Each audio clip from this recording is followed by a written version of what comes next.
기획재정부 1차관입니다. 아시는 바와 같이 어제 최저임금위원회에서 내년도 최저임금을 16.4% 인상하기로 결정하였습니다. 이번 최저임금 인상 결정은 가계소득 확충, 내수 활성화, 경제 성장이 선순환하는 소득 주도 성장과 공정 경제를 구현하는 데 중요한 계기가 될 것으로 생각합니다.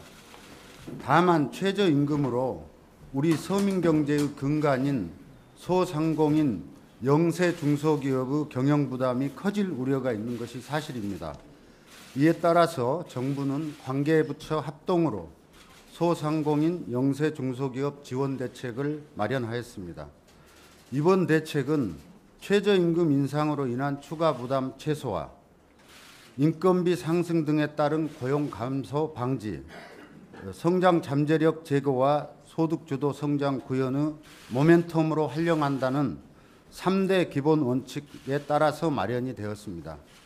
이러한 원칙을 바탕으로 4가지 측면에서 세부 방안을 마련하였습니다.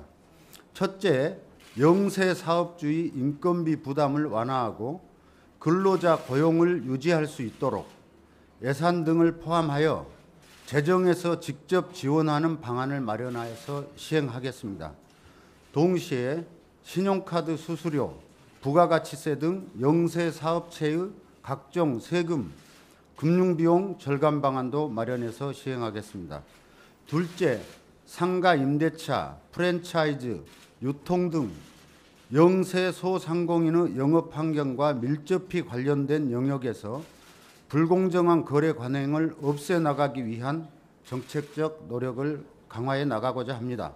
우선 안정적인 임차 환경 조성을 위해 상가 건물 임대차 보호법의 적용 대상을 대폭 확대하고 연간 임대료 인상률 상한도 합리적으로 조정하겠습니다. 또한 가맹점, 대리점주의 협상력 강화를 위해 점주들의 단체 구성권을 강화하고 제도 개선 및 조사 처벌 강화를 위해 가맹본부 등의 여러 불공정 행위를 바로잡아 나가겠습니다. 아울러 생계형 적합업종 지정, 대규모 점포 등의 입지, 영업규제 강화를 통해 소상공인의 사업 영역도 보호해 나가겠습니다. 셋째, 소상공인 영세 중소기업의 영업환경 개선과 경쟁력 강화도 적극 지원해 나갈 것입니다.